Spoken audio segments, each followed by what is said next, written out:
Cryosurgery চিকিৎসা কোন ধরনের রোগের চিকিৎসায় ব্যবহৃত হয়? ক্রায়োসার্জারি চিকিৎসা ব্যবহৃত হয় চামড়ার ক্যান্সারে। ইন্টারনেট সেবা প্রদানকারী কোম্পানিকে কি বলা হয়? ইন্টারনেট সেবা প্রদানকারী কোম্পানিকে বলা হয় internet service provider, ISP. IBM এর সদর দপ্তর কোথায় অবস্থিত? আইবিএম এর সদর দপ্তর অবস্থিত নিউ ইয়র্কে। স্মার্টফোন তৈরিতে ব্যবহৃত প্রযুক্তির নাম কি? স্মার্টফোন তৈরিতে ব্যবহৃত প্রযুক্তির নাম হচ্ছে nano technology.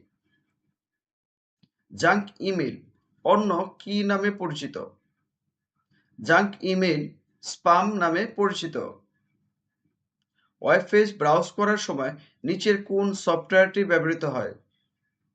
Web page browse করার সময় নিচে মজিলা ফায়ারফক্স এটি ব্যবহার করা হয়।